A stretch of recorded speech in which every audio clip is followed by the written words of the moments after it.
The cold was wrong.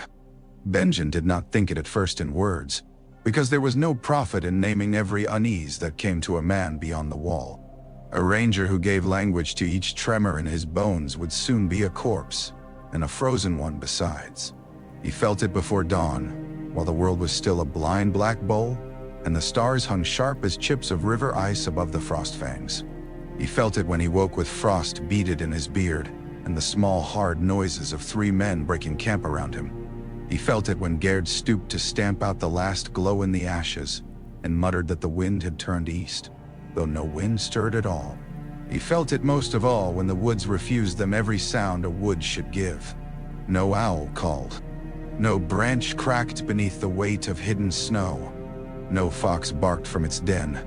The forest stood in silence, pale and dark and endless, and their horses rolled frightened eyes at every drift. Benjen stroked the neck of the gray gelding beneath him and watched his own breath plume white. The horse's hide shivered under his glove. Men north of the wall learned to listen to their mounts. Horses knew what men denied. "Tracks?" he asked. Tywin spat into the snow and studied the trees with the sour suspicion of a man who had lived too long. Eh? Or there were. The old forester's wooden teeth clicked when he spoke. "Elk, maybe. Maybe a bear. Maybe something I'd sooner not say." "Say it," Gerd told him. Gerd had 30 years in black and a scar that ran from ear to jaw, but the silence had roughened his voice to sand. "There's none but brothers here." Tywin squinted upward. "No crows. That's what I say. Not a bloody crow in all this wood. Carrion birds know death sooner than men do." "Nah." Benjen looked north, where the trees thickened and the broken backs of mountains rose beyond them. The Frostfangs were gray under morning, old as giants, cruel as kings. Somewhere in that whiteness lay caves where the children of the forest had once hidden, if the songs spoke true. Somewhere beyond those ridges the great icy rivers ran, and the haunted valleys where no black brother rode willingly. Somewhere farther still, farther than maps or memory, the lands of always winter lay under a sky no dawn could warm. Old Nan had said as much when he was a boy. She had said it with her blind white eyes on the fire, while Lyanna laughed, and Brandon scoffed, and Ned listened, as if each word were a stone being set into a wall. He thought of Ned now without willing it. That, too, was the way of the cold. It made a man remember his hearth. They rode on through knee-deep snow, leading the horses where the trees pressed too close. Once they found the elk Tywin had spoken of, half buried under a bent pine. Its flank had been opened by something sharper than wolf's teeth. The meat lay frozen black. No scavenger had touched it. Gerd crouched beside the carcass, ran a gloved hand over the wound, and cursed softly. "Clean," he said. "Not cat. Not wolf." Benjen looked at the blood frozen in dark flowers on the hide. There was little of it. Too little. How long dead? "Not long enough to rot," Tywin said. "Not long enough," Gerd echoed, though what he meant by it he did not say. They went west after that, toward a low swell of wooded earth Benjen knew from old ranging maps. There had once been a wayford there in the years before the watch thinned to bones and old men. Nothing remained of it now but one leaning wall of stone hidden under roots, and a tangle of pale-barked trees grown so close together their trunks seemed to spring from one ancient body. Snow had banked thick against them, except in one place where the drift had collapsed inward. The hollow it left was a mouth in the earth. Tywin saw it first. "There," he whispered, as if afraid the snow itself might hear. Benjen drew his sword, though the sound it made coming free seemed foolishly small in all that silence. Gerd knocked an arrow, and together they edged toward the sink. The crust gave under Benjen's weight with a brittle sigh. Beneath it lay black soil frozen hard, white roots thick as wrists, and the carved face of a weirwood half hidden in dirt and old ice, blind red sap, dried dark in the grooves of its mouth. Not a whole tree, only the shattered bole of one long dead, its roots coiling around a narrow chamber that time and frost had buried. At first, Benjen thought the dark glimmer among the roots was water. Then he knelt and brushed the dirt away. Arrowheads lay there by the dozens, black as midnight and sharp as spite. Beneath them were long leaf-shaped blades, some no bigger than a man's palm, some near the length of a short sword, all of them knapped with a skill no smith's hammer made. They drank the weak daylight. Beside them rested antler hafts wrapped in rotted leather, cracked but not wholly ruined, and a bundle of obsidian spear points nested in a basket of woven reeds, turned the color of dust. In one corner of the chamber, a bronze torque lay green with age, and beneath it the little bones of something not wholly animal and not quite child. Gerd swore and stumbled back. Tywin crossed himself in the old way and the new both. The old gods keep us. Benjen did not answer. He picked up one of the black blades. It should have been as cold as death. Instead, it was merely cool, as if it kept some memory of warmth the snow could not leach away. The edge was so fine it scarcely seemed there. A bead of blood welled on his thumb where he touched it, bright and sudden. For an instant, the black glass flashed red. "Dragonglass," he said, hearing the word as if another voice had spoken through his own. Aemon had said it once over a broken candle holder sent from Eastwatch, a thing traded from some Bravosi junkman. Old Valyrian glass, the blind Maester had called it then. Frozen fire. Benjen had laughed. The wall gave a man leave to laugh at many strange words, so long as he did his duty after. Gerd stared at him. "What use is glass?" "Ask a Maester," Tywin muttered. "They'll tell us it means nothing, and write it down besides." Benjen lifted another blade, then another. One had a hilt carved from pale horn in the likeness of a leaf. One of the spearheads was fixed into a shaft of dark wood that had hardened with age instead of rotting, black bands of lacquer or pitch wrapped around its joint. Whoever had hidden the cache had meant it to last. "Not hidden," Benjen said quietly. Gerd frowned. "What?" Left, Dort. He looked at the dead Weirwood, the chamber folded in its roots, the obsidian nesting there like crow's eggs in a white bark tree. Left for someone. The woods gave him back no answer. They dug until their gloves soaked through and their fingers ached. Benjen would not leave so much as one blade in that earth. They unearthed 3 sacks worth of dragonglass, a dozen intact dagger hafts, spearheads enough for half a watchtower, and a scattering of broken shards sharp as razors. Near the bones, Tywin found a little mask of carved weirwood no bigger than a child's hand, all eyes and leaves and solemn sorrow. He tried to throw it aside. Benjen took it from him and wrapped it in a bit of cloth. By then, the day had waned. Gray cloud bruised the sky. The horses shifted and snorted, and once Benjen's gelding laid back its ears and nearly tore its reins free. Something moved between the boles beyond the clearing, not a man, not a beast he could name. The glimpse lasted no longer than a heartbeat. White between dark trunks, tall and lean. Gerd saw it too. Benjen knew by the way the older ranger drew breath, thin and sharp as a knife being home. "Did you?" "I saw nothing," Benjen said. Not because he meant it, but because fear put roots into a man when he fed it. "Pack them, now." They lashed the sacks to their horses and mounted in haste. Dusk had a way of coming early in those woods. One moment the world was gray, the next it was blue, and the next after that black. Behind them the broken shrines sank into shadow.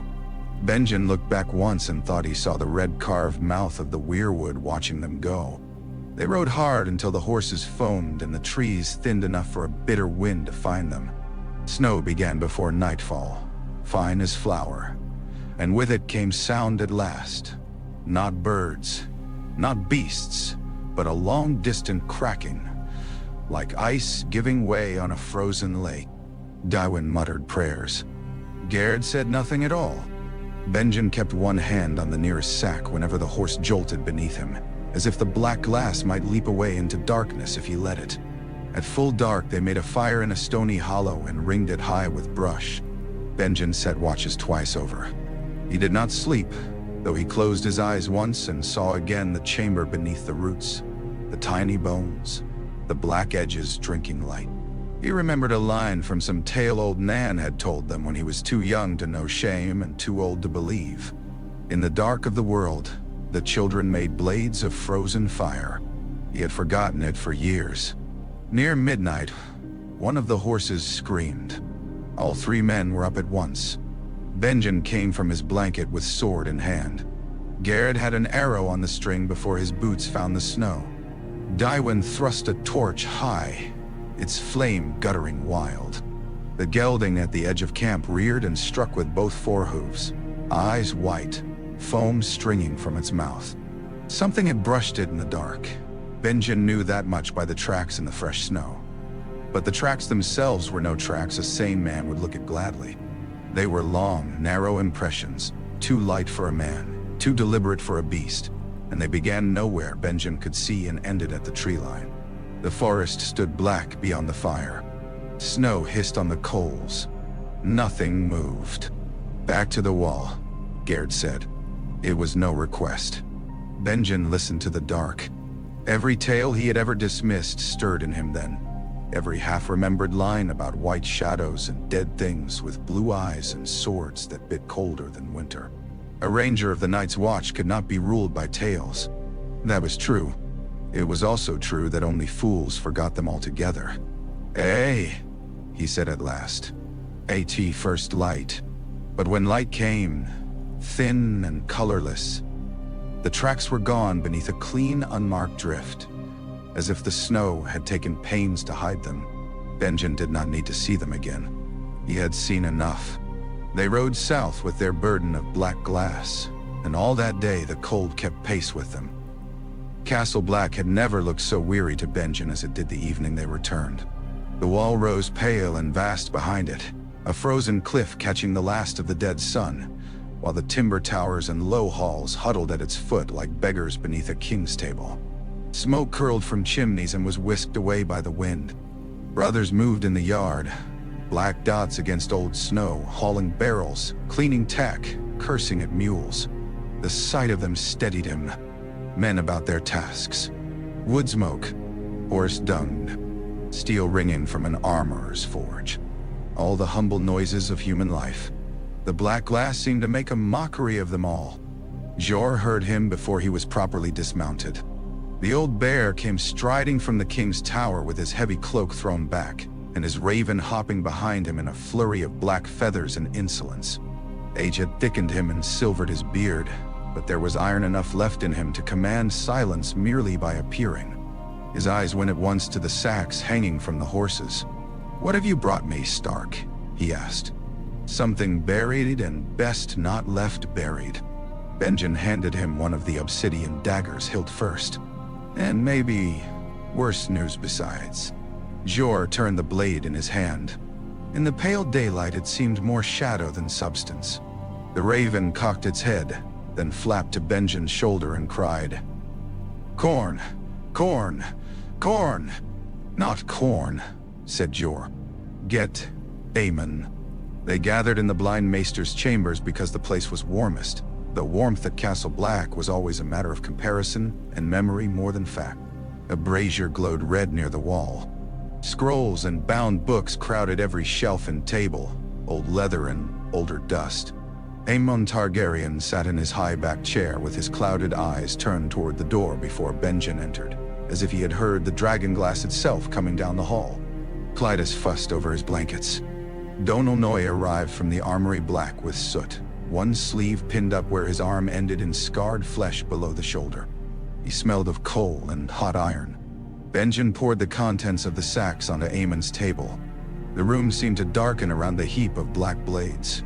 Even blind, Aemon did not need sight to understand what lay before him. His thin old hands moved carefully over the nearest dagger, never quite touching the edge. He traced the antler hilt, the flaked ridges, the polished spine. His mouth tightened. For a long moment no one spoke, and in that silence the crackle of the brazier grew loud. "Dragonglass," the old man said at last. Jor grunted. "You know it. I know the word. I know the shape. I know enough to dislike finding it north of the wall. Aemon lifted his face toward Benjen. Tell me where. Benjen did. He told them of the Weirwood roots and the little bones among them, of the clean-cut elk and the silence of the wood, of the tracks outside their camp, and the thing he had glimpsed between the trees. He left out none of it, because men died when leaders sweetened truths to spare themselves the taste. When he finished, Donalnoy had stopped breathing through his nose, and Jorah's great hands were planted flat upon the table, as if he meant to hold it steady. Bones? Jorah said. Whose bones? Benjen shook his head. Too small for a grown man. Too fine for a child of ours. Maybe some beast. Maybe not. Eh? Children of the forest, Tywin said from the doorway. None had heard him come. Snow still clung to his boots. Or else ghosts. Jorah glared. If you're here to piss yourself with the old tales, do it outside. Tywin touched 2 fingers to his brow and went. Aemon's blind eyes had gone farther away than the wall, farther even the Frostfangs. Benjen had seen that look on him once before, when some ship from Eastwatch had brought word of red priests preaching dragons in the east. The Maester lived surrounded by the dead in his books, and sometimes one of them laid a hand on his shoulder. In the annals of the Night Fort, Aemon murmured. There is a fragment, not a whole account, only a copy of a copy, broken by damp and mice. It speaks of caches left in hidden places by the singers, dragonglass beneath roots, beneath snow, beneath the fists of the first men, weapons for the war for the dawn. His fingers closed on the black blade.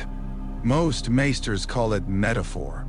Most maesters aren't here, said Donalnoy.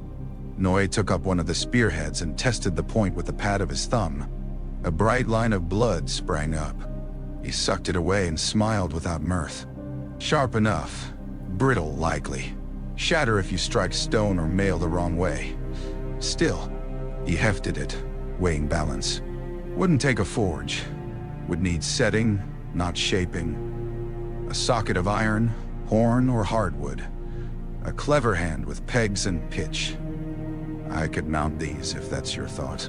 Jorah snorted. Mount them for what? That was the question, and all their eyes, save Aemon's sightless ones, went to the dark pile on the table. For a heartbeat, Benjen heard again the night wind in the haunted wood, and remembered the slim tracks leading to the trees. For the thing that left those marks, he said. For whatever made the elk, for whatever frightened the horses. Jorah leaned back, and the chair beneath him gave a protesting groan. We've had strange cold before. Aye. Dead elk before. Aye.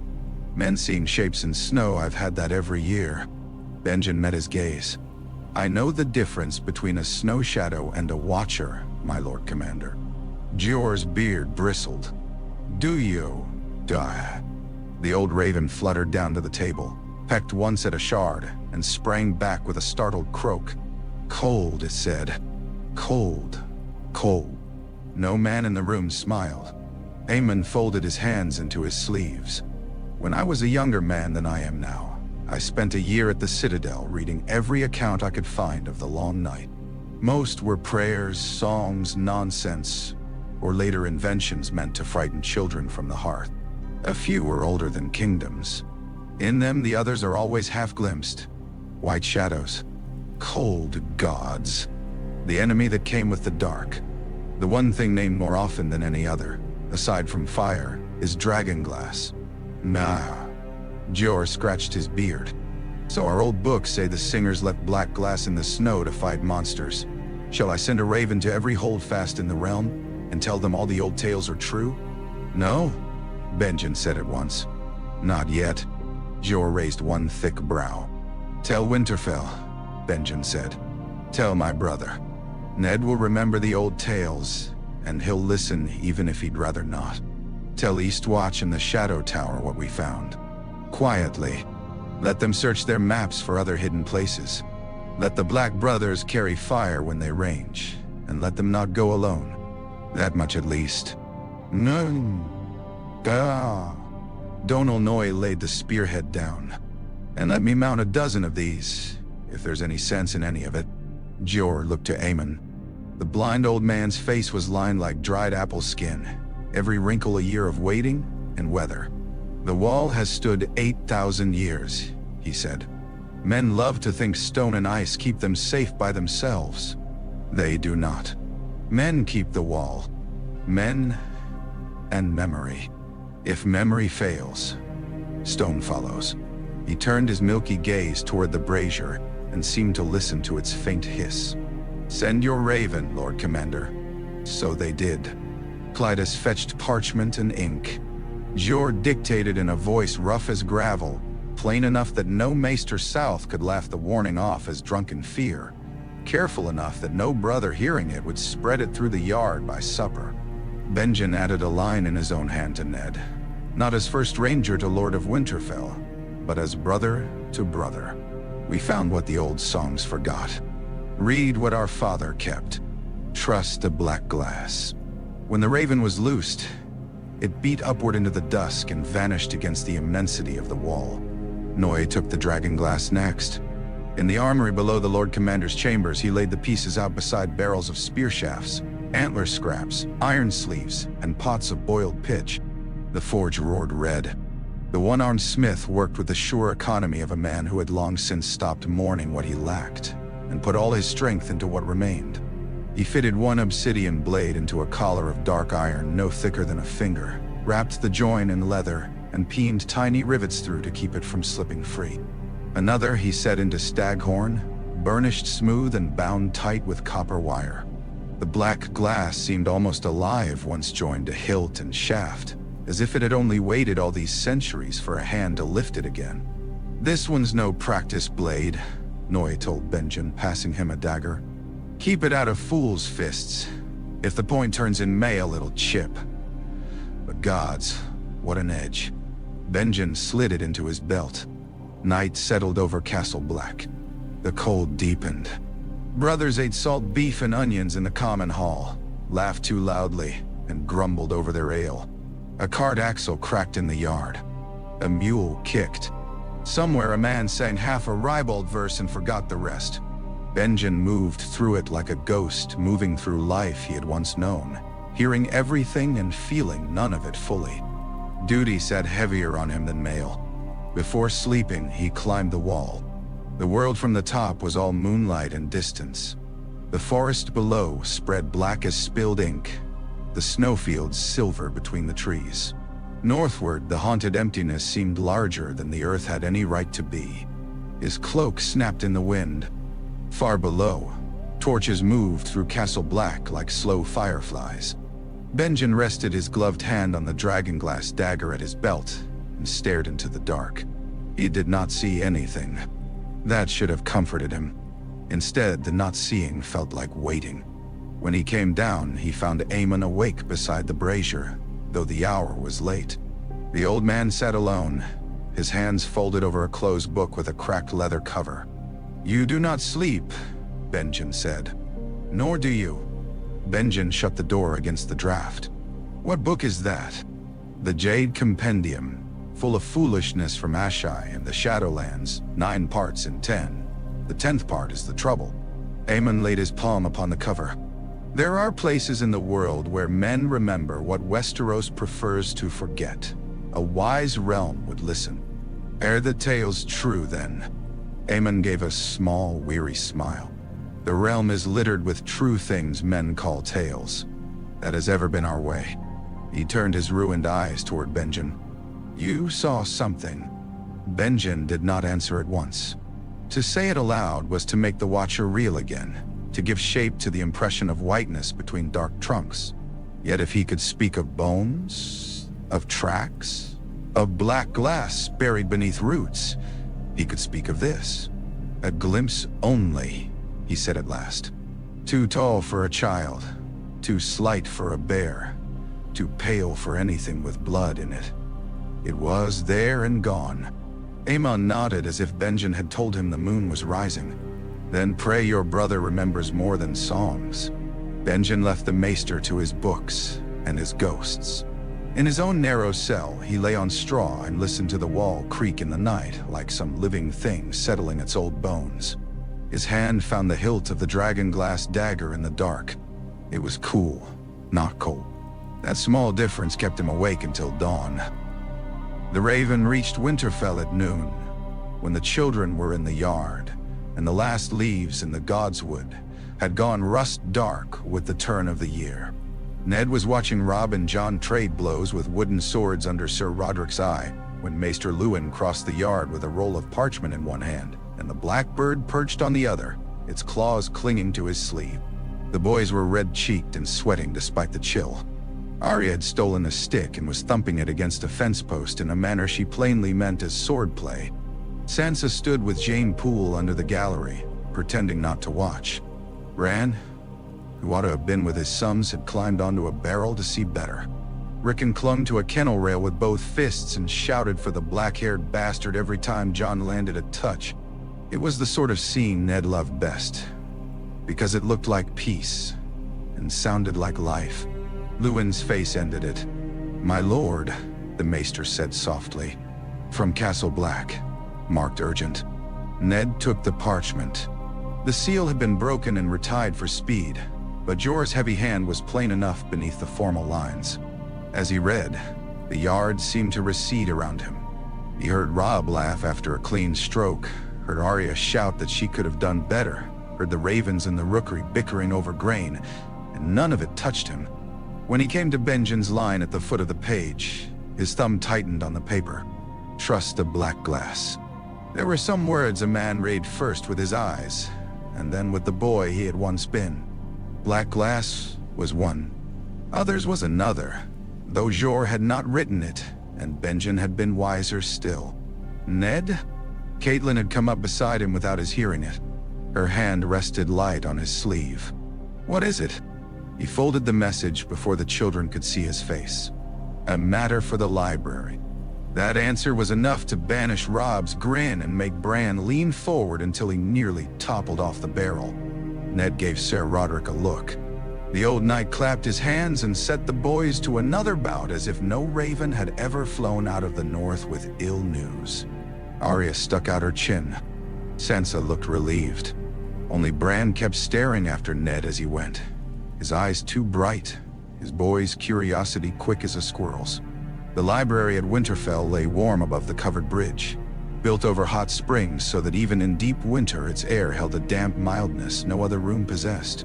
Shelves rose floor to ceiling, crowded with scrolls from elder kings, leather-bound ledgers, Septon's chronicles, treatises on harvests, wars, stars, horses, and more useless lore than any lord could need in 3 lifetimes. Ned had always thought of it as Luwin's true domain, not his own. Yet there were corners of it the Maester had never claimed, old northern shelves heavy with records copied by Stark hands before the South had ever thought the North half civilized. Luwin spread Jorah's letter on the table. Catelyn stood by the fire in dark blue wool, her face composed and watchful. Old Nan had been dozing by the hearth with little Rickon bundled against her skirts. Now she peered up at them from folds of shawl and age, her eyes milky and sharp together. Bran, Ned realized a moment later, had somehow found his way in after all.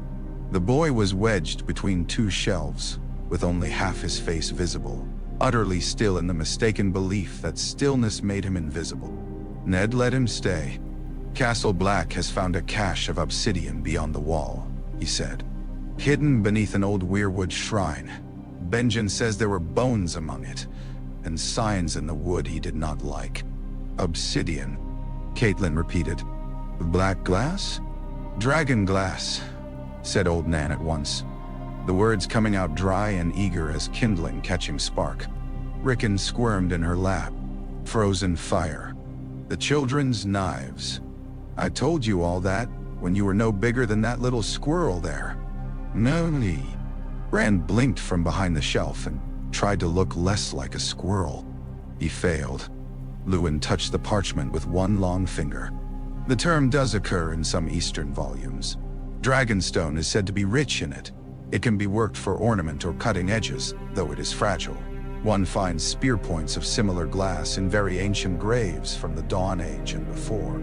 Ned looked at him, and in the records of the Long Night, the Maester hesitated. It was answer enough. Luwin was a cautious man, not from cowardice but from training. He had spent his life separating measurable truth from the mist that rose around old stories. There are references, he admitted. Scattered, inconsistent, often copied centuries after the events they claim to describe. Read them, said Ned. So they did. For an hour the library whispered with parchment.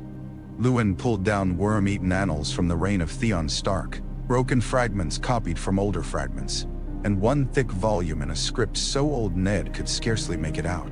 There were mentions of white shadows in the Wolfswood when winter lingered too long, of the last hero seeking the children in his despair, of blades of black glass left beneath trees and cairns for the war against the cold gods.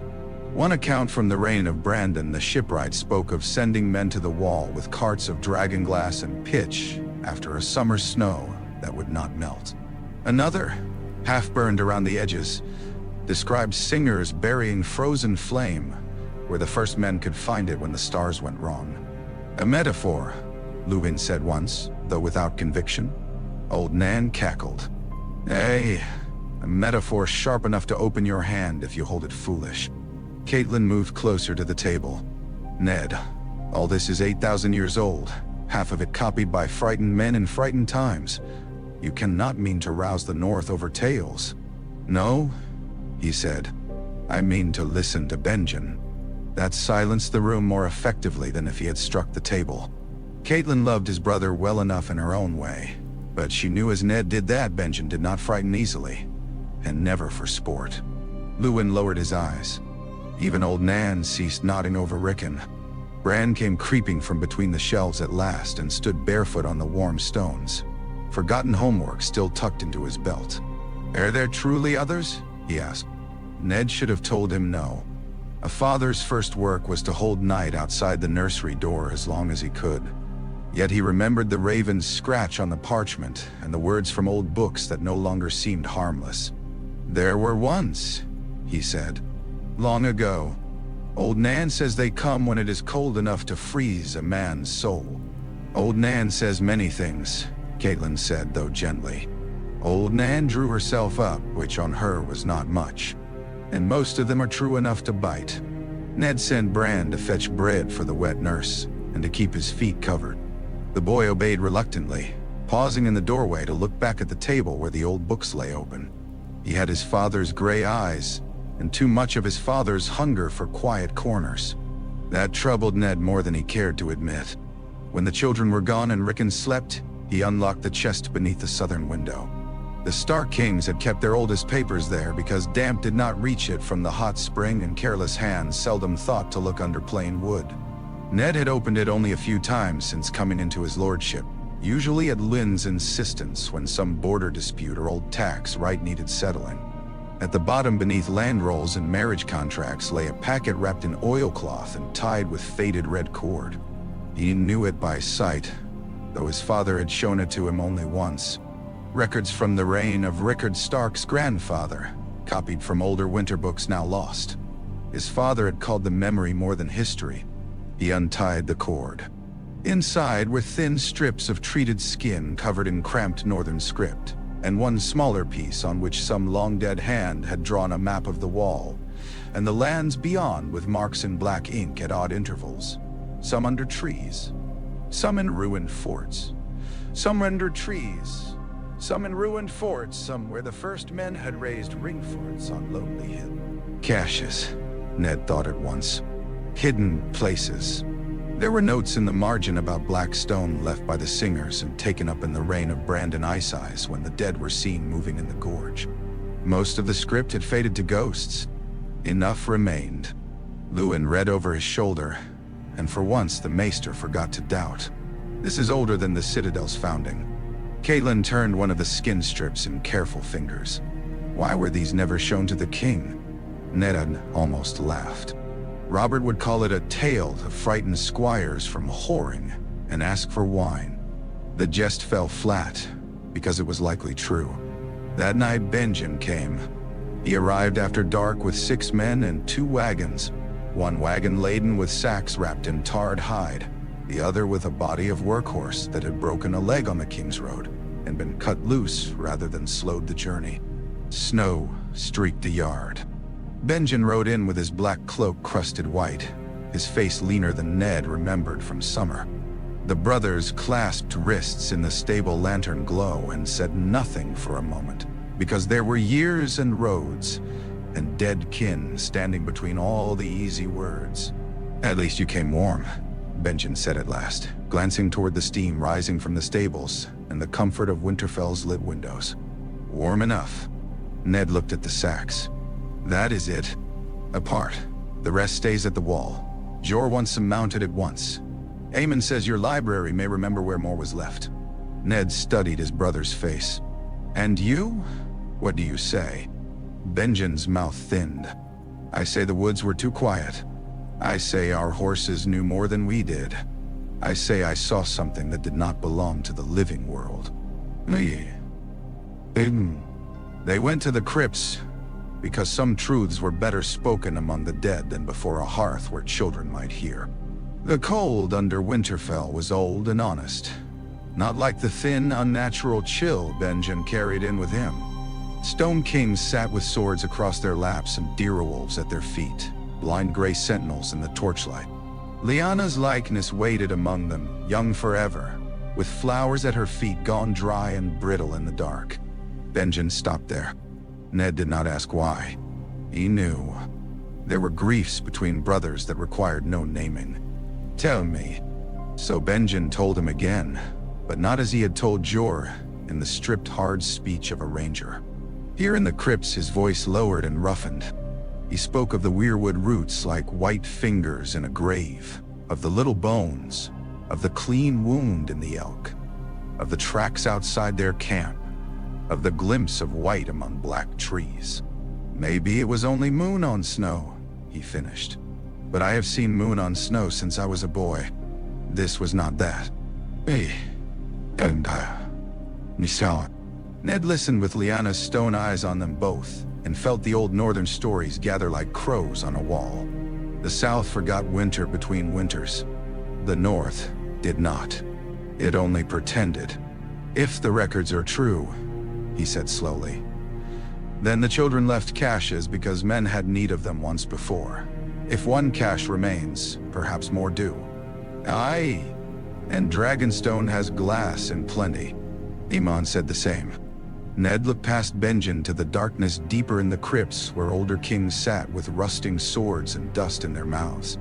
He had been a younger son once, meant for neither Winterfell nor great decisions. Brandon had been fire, Lyanna wind, Benjen laughter. Only after all the graves had closed over them had duty settled onto Ned's shoulders like snow that never melted. Sometimes he still felt it fresh there. Tonight, it weighed more than usual. "I'll write to White Harbor," he said, "and to Dragonstone. Stannis will not laugh, even if he thinks me mad. I'll send for Howland as well. If any man south of the wall remembers the children's ways, he may." He turned the small Weirwood mask Benjen had brought over in his hand. "Quietly. No cries of monsters in the snow. No panic. We prepare first and speak loudly later." Benjen let out a breath that might have been relief. "That's what I hoped you'd say." Ned gave a grim smile. "You hoped I'd say you saw nothing and should drink mulled wine till the ghosts left you." "No, not to you." They stood together a little longer in the tomb dark with their dead sister between them. Above, Winterfell's hot springs breathed warmth through stone, and children laughed faintly in some distant hall. Ned listened until the sound faded. Then he said, "If the dark is waking, we will not meet it empty-handed." Benjen looked down at the dragonglass dagger in his glove, and for once all his jest was gone. "No," he said, "not this time." Howland came as the Crannogmen always came, without warning enough for proud houses, and with warning enough for those wise enough to pay heed to reeds, birds, and marsh-trained outriders. One morning there were no signs of him. By dusk, Jory Castle found 6 small dark horses in the outer yard, shaggy and broad of hoof, and half a dozen men and women in mottled cloaks, the color of bog water and dead reeds, so still among the steam that the stable boys had walked past them twice before seeing. Their lord stood at their center, shorter than Ned remembered, narrower too, with a lined brown face and green-gray eyes that missed very little. If Winterfell was stone and hot water, gray water was water and silence made flesh. The Lord of the Crannogs carried both with him. Ned embraced him in the hall before the children and the household, but it was in the Godswood that the true greeting happened. There beneath the heart tree, with red leaves whispering overhead, and the black pool lying still as old glass, they stood apart from the rest of the world while dusk drew long shadows across the roots. "You sent for me in haste," Howland said. "I would have come faster if the bogs obeyed roads." Ned handed him one of the smaller obsidian daggers wrapped in wool. Howland did not touch it at once. He studied it as one might study a face from childhood encountered after many years, uncertain whether memory had played tricks. Then he took it in his reed-scarred hand and nodded once, slow and grave. "Frozen fire," he said. "So old Nan names it. The singers named it first." He lifted the blade to catch the last of the light. "The children's knives. I have seen arrowheads of the same buried in the mud near ancient lake villages, and once a cache of broken shards bound in leather in a place my people do not name. They kept such things where they prayed and where they fought. They knew what they were for." Ned glanced toward the pale face of the heart tree. Against the others, how else would a people of wood and bone make war on cold? Howland tucked the dagger back into the wool. "Your brother was right to be troubled." That night, the crafting began in earnest. Micken had laughed the first time Ned told him to make weapons of black glass. "I'm a smith, my lord, not a juggler," he had said. "Glass is for windows and rich men's goblets." He stopped laughing after the first dragonglass blade sliced through the leather apron hanging by his bench as cleanly as if it had been water. Even then he could not forge the stuff itself. No hammering turned it. No fire softened it without ruining the edge. In the end, it was not the smith alone, but every craft in Winterfell that bent around the work. Micken made the iron collars and socketed ferrules. Antler workers carved hilts. Fletchers balanced arrow shafts to the new heads. Howland's people, who had shaped stone for points when Northmen still trusted bronze, showed them how to pressure flake the shards with bone and hard antler, turning splintered obsidian into narrow killing leaves. The yard rang with strange labor. Heat rolled from the forge into the autumn chill. Steam rose white from the stones where spring water ran beneath. Men bent over benches under lantern light, turning black edges in careful fingers. Women in thick aprons heated pitch and resin in iron pots. Boys fetched and spilled and were cuffed away when they drew too near. The air smelled of sap, soot, wet leather, and something mineral from the dragonglass itself, a scent like rain striking hot rock. The children found endless fascination in it. Robb came openly, all eager questions and lordly attempts at gravity. Jon came more quietly, studying each tool in motion as if he meant to carry it all in his head. Bran wriggled through legs and under tables until he had to be dragged back by an exasperated Septa Mordain or by Arya, who only pretended to drag him because she was every bit as curious. Sansa lasted a single afternoon before deciding she wanted no part of a yard full of soot and sharp stone and retreating to the sewing room with visible relief. Rickon wanted to touch everything and had to be carried away in tears more than once. Arya managed to steal a shard. Ned discovered it because she was in the Godswood with her glove off, holding the black sliver against the red bark of the heart tree, and squinting as if to see what color lay hidden inside. Bran stood beside her on a root, looking solemn beyond his years. The Weirwood's carved eyes stared down on both. "Give that here," Ned said. Arya turned as quick as a cat, guilt and defiance fighting in her face. "I was only looking. With your bare hand. It's only glass. It's sharper than your wits." He held out his palm. After a breath, she dropped the shard into it.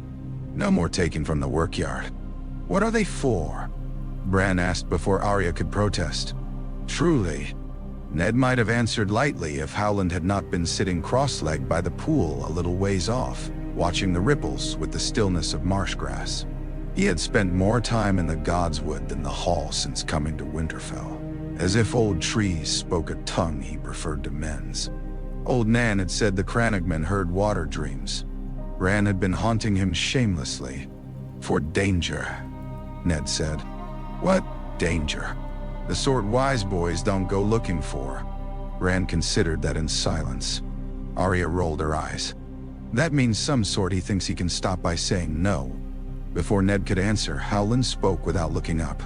Sometimes danger comes because men forgot how to see it. Sometimes because they remembered too late. He turned then, and his gaze settled on Bran with the unsettling directness of a man who had spent long years in the company of things that did not lie. Do you dream, boy? Bran's answer leapt out. Yes. Hey, all boys do, said Arya. Howland smiled faintly. Not all dreams are equal. That night, Bran dreamed of roots. Later, he would tell none of it cleanly, because boys do not have words for the first times the world opens beneath them. He only knew he slept in a bed warm from the springs and woke running through dark earth on feet that were not feet, with red roots around him and black leaves of glass growing from them like fruit. Little faces peered from between the roots, not human and not wholly strange, eyes gold as old coins and deep as wells. They sang without moving their mouths. Their song was winter and green sap, crow's wings and cold stars. One of them touched Bran's brow with a black knife no bigger than a finger, and where it touched he felt the whole Godswood breathe. He woke with his heart pounding and his hand clenched around the blanket as if it were a weapon. The chamber was dark. Rickon slept small and hot in his cradle by the wall. Outside, somewhere far away, or very near, a raven cried. At breakfast he said nothing, because dreams are hardest to tell in morning light when porridge steams and butter melts, and the world insists it is ordinary. Yet he watched Howland all through the meal, and Howland, without seeming to, watched him back. The work went on. Ned had thought perhaps the novelty would wear off, that once the first few spearheads were mounted, the yard might settle into some rhythm less strange. It did not. The black glass changed the very manner of the castle. Men who had sharpened steel all their lives now handled obsidian with a reverence near priestly. Mikken cursed more than ever, because half his work was learning what would not hold and what broke too easily. The first 4 spearheads shattered on targets of packed straw. The 5th lasted. The 6th drove so cleanly through a boar hide stretched on oak that every man in the yard fell quiet. How many? Ned asked. Mikken wiped soot from his brow with the back of his wrist. Arrowheads, more than I'd have said. Daggers if we've horn enough. Spears some. Swords, no. Too brittle. You might line an edge with it. I'd not trust a stroke. He lifted the test spear. The black leaf at its tip gleamed dull in the winter light. Still. For what you mean these for? Perhaps you don't need a sword. Nah. What do I mean these for? Jory asked from nearby, half smiling. Ned let the question hang. Howland answered it for him. For things that come in cold and hate the sun. The smile died. Jory's glance went to the wall, though from Winterfell none could see it. Catelyn watched all this with a face learned from Tully courtesy and sharpened by Tully sense. She did not object once Ned had chosen his course. That was not her way. But at night, when the children slept and the candles guttered low, she asked him the questions a lord's bannerman would not dare. How much coin? She said one evening, seated by the bed with her hair loose over one shoulder while Ned unlaced his boots. How much time? How many men drawn from harvests and walls and roads to cap old tales into spearheads? As much as we can spare. And if Benjen found only a grave and frightened himself with moonlight? Ned sat in the dark a moment before answering. Then we will have wasted coin and sharpened 1,000 arrows. The North has survived greater follies. No, that's... She studied him. Candlelight warmed her cheek and made the blue of her gown almost black. You believe it. I believe my brother. I believe old records I was too ready to leave buried. I believe winter tests those who laugh at it. Catelyn's expression softened, though worry remained beneath it. Then we prepare, but if the South must know, tell them before they call you mad for acting alone. Not yet. Not until I can send more than old stories. She nodded, because she understood prudence even when she disliked the necessity of it. Then she reached and laid a hand upon his, and for a little while the room felt warmer than the springs could make it. A week later, Howland took Bran into the Godswood at dusk. Ned might have forbidden it if he had seen them go, but by then Winterfell had settled into 1,000 new tasks, and Bran had learned that the shortest path to any mystery lay in not telling adults where he meant to be. He followed the Crannog Lord under the red leaves and around the black pool until the sounds of the yard thinned away. There Howland knelt by an old root and opened his palm. Inside lay 3 dragonglass arrowheads no bigger than a boy's thumb. They were left under the heart tree this morning, Howland said. Bran frowned. By whom? How should I know? A squirrel with old hands? A wind that remembers songs? Howland's smile was brief. Or perhaps one of my folk, trying to see what sort of boy you are. Bran touched one point with careful wonder. It held the fading light like trapped dusk. It feels warm. Not warm. Merely less cold than it ought to be. Howland closed Bran's fingers gently over the arrowhead. The old stories say the children called this frozen fire. Fire and cold both can wake things in a man. If you dream tonight, remember what you see. What if I see nothing? Then you are luckier than most. Bran dreamed again, and this time he remembered the red leaves falling onto snow that did not melt, and a wall of ice lit from within by blue shadows moving behind it. He woke before dawn with the little arrowhead under his pillow and blood on his lip where he had bitten it in sleep. He did not tell anyone except Old Nan. Old Nan only nodded, as if boys bleeding from dreams were no more remarkable than weather. The heart trees talk to some, she said, tucking the blanket higher around him. Best listen, or they'll talk louder. White Harbor answered first, as Ned had known it would. Wyman Manderley's letter came on thick parchment that smelled faintly of fish and perfumed wax, full of flourishes where plain words would have served. Lord Wyman assured Winterfell of his unfailing loyalty, his immediate interest, his solemn belief that if Lord Stark wished black glass from Dragonstone, then White Harbor would have black glass from Dragonstone, or else a very persuasive explanation why not. The letter rambled through 3 matters of tariffs, 2 of weather, and 1 complaint about a Southron captain who had tried to cheat him in cod.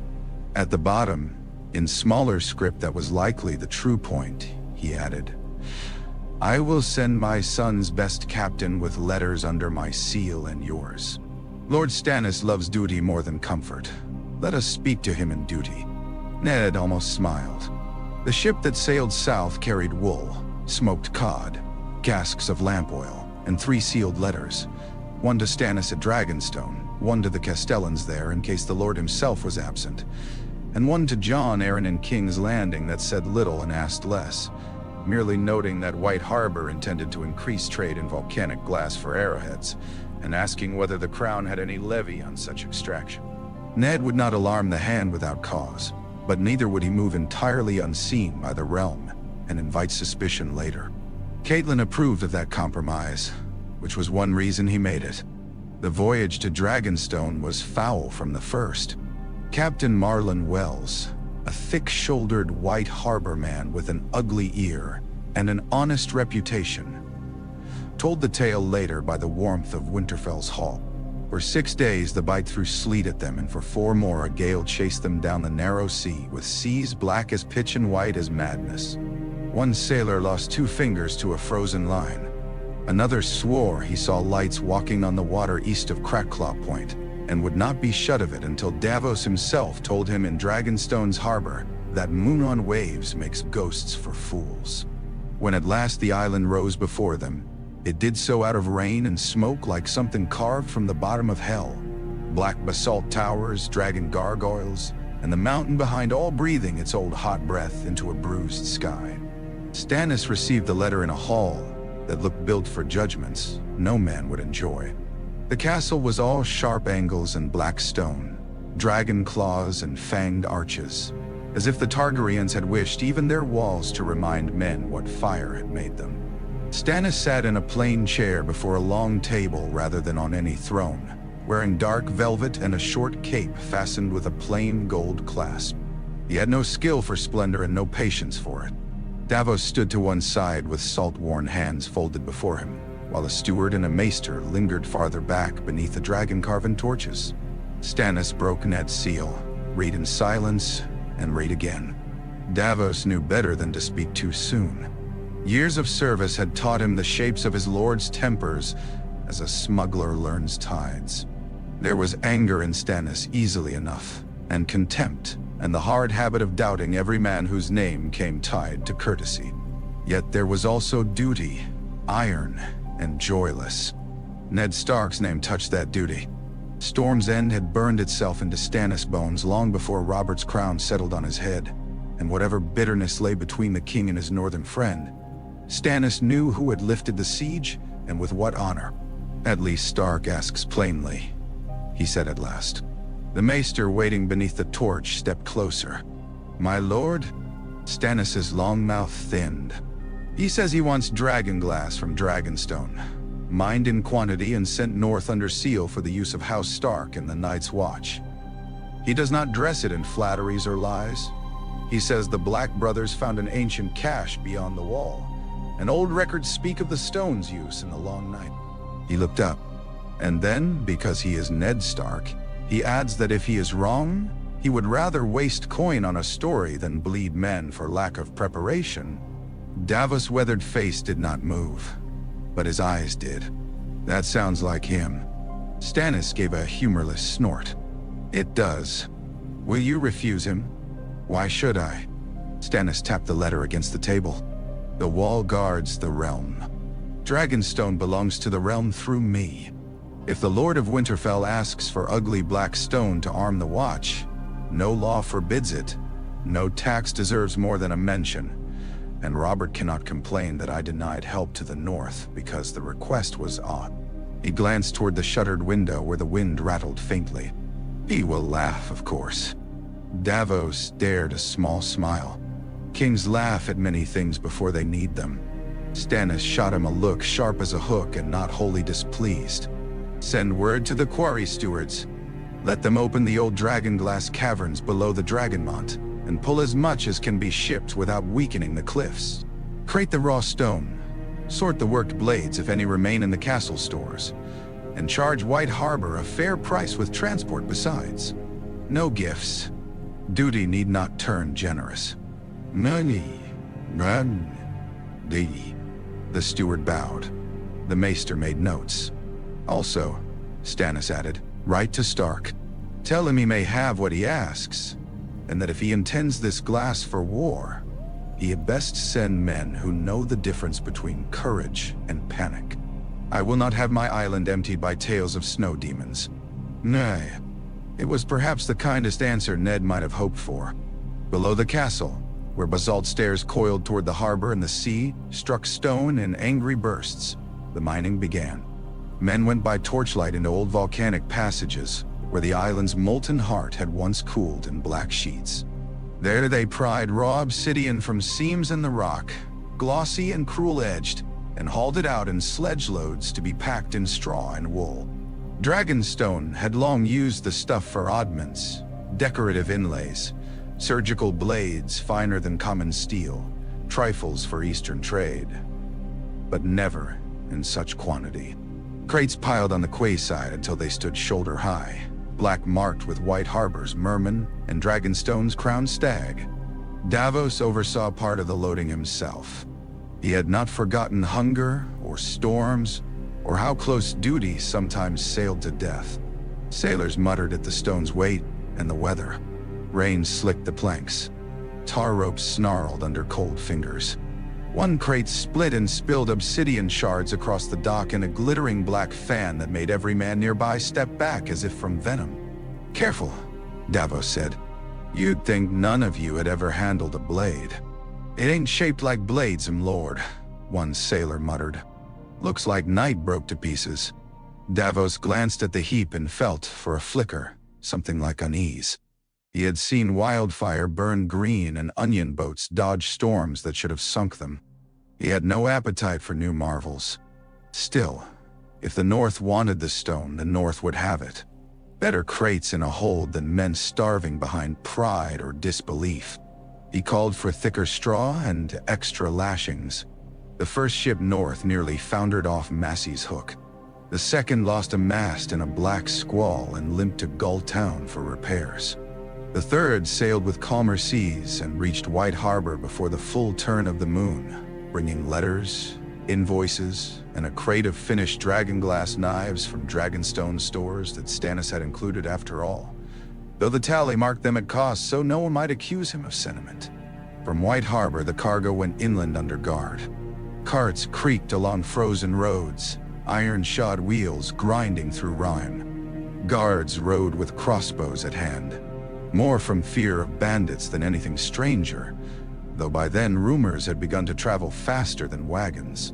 Some said Lord Stark was buying black witch glass to poison the wildlings. Some said the king had ordered every castle in the north to glaze its windows against winter. Some said the Maesters had found dragon eggs in the hot springs, and this was the shell.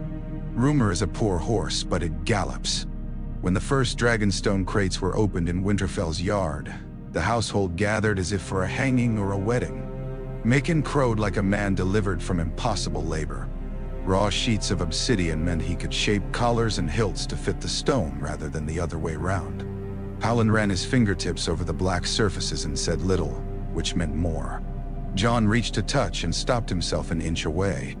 Robb did touch, then hissed and snatched his fingers back because the edge had kissed him. Arya laughed until she saw the blood. Sansa turned pale. Bran stared as if the crates held not stone but some answer only he had been waiting long enough to hear. Catelyn stood on the steps with her hands tucked into her sleeves and watched black glass become the business of her home. Men lifted out slabs heavier than shields. Children were shooed back. Luwin read Stannis' reply twice and handed it to Ned with a look that mixed admiration and concern. The words were as dry as old bone, but beneath them lay what mattered: permission, quantity, and more to follow if needed. Ned read the letter in silence. Stannis had written in his own hand that the wall must be provisioned in all seasons, and that whatever threat the North feared, it would be met more fitly with preparation than with laughter. He added that Dragonstone had sufficient dragonglass to fill many holds if coin and ships endured, but that mining in winter would slow and become dangerous. Ned took the hint at once. If he wanted enough to arm more than a few score men, he must move before the sea turned truly savage. So he moved. More letters went to White Harbor, to Bear Island, to Deepwood Moat, to Last Hearth, each framed in the language of prudence. Winter stores of pitch were to be increased. Arrow making was to be given priority where geese and ashwood allowed. Certain smiths and fletchers were summoned quietly to Winterfell, or to Castle Black, ostensibly to aid the watch and repairs. Wagons of obsidian would go first to Winterfell, then north again to the wall under Stark's seal. No herald cried it in Market Square. No minstrel sang of it. The work advanced like roots under snow. In the evenings, Ned sat with Luwin and Howland over maps. The old marks in the winter books were copied fresh. Ruined ringforts beyond the wall were circled. Abandoned castles along the wall were considered for stores. Long Barrow, Deep Lake, Icemark, Greengard. Dead names mostly. Half-buried places where a few men and a few good sellers might one day matter greatly. The very geography of the North began to shift in his mind, not as lordly boundaries and rents, but as lines of defense, roads of supply, places where black glass and fire might meet darkness. He disliked that he had become a man who thought so. Yet each time he doubted, he remembered Benjen and the crypts and the line in the old skin strip about the stars going wrong. One night, after the carts had been unloaded and the last of the yard had gone still, Bran stole back to the workshop where the raw dragonglass stood under hides. Moonlight lay silver through the high slits. The black stone held it differently from anything else in the room. He reached out and laid both hands flat against a rough slab no taller than his chest. It was not warm. It only seemed to remember that warmth had once existed. He shut his eyes and saw, for one shivering instant, blue shadows moving behind a wall of white. By the time the first true frost silvered the battlements each dawn, Winterfell had begun to look less like a lord's seat at peace, and more like a place learning, reluctantly and with discipline, how to become a camp. Men came and went at all hours. Smiths from Baratheon with clever wrists for fine work. Bowyers from White Harbor who had shaped shipboard crossbows and could speak learnedly of balance and wind. A taciturn antler carver from Flint's Finger who made hilts no hand could lose even slick with blood. Hunters from the Wolfswood who knew flint and bone better than iron. 3 sisters from the mountain clans who had never worked obsidian before, but took to it with the unembarrassed attention of women who saw no use in a craft refusing them. Small wonder mixed with fear followed them all. Soon every corridor in Winterfell seemed to hold some scrap of rumor about the Black Glass, and why Lord Stark wanted so much of it. Ned did not trouble to deny any rumor unless it became dangerous. Let the servants think he was eccentric. Let the stable boys say the Dragonstone was for window panes in the old towers. Better foolish talk than the right sort. The yard never fully emptied now. At dawn, Sir Roderick drilled guards with spear and shield, while Micken's apprentices set up obsidian points into ash shafts under canvas awnings to keep snow off the work. By noon, wagons from lesser holdfasts rattled in with horn, tallow, feather bundles, old hides fit for binding, and occasionally crates of chipped flint or river glass from some bannerman who had not understood exactly what had been requested but meant well. Ned took them all with thanks. Skill often hid in accidents of supply. Robb and Jon adapted quickest. A boy of their age will turn any household tension into game first and duty second. Within days, the two of them had invented contests over who could name the most types of dragonglass fitting from a glance, who could fetch Micken's requested tools fastest, who could stand nearest the workbench without being shouted away. Robb usually won the races. Jon usually remembered the tools. Arya tried to join until she was banished for taking up a newly finished obsidian dagger and pretending to be some dark forest queen out of old Nan's tales.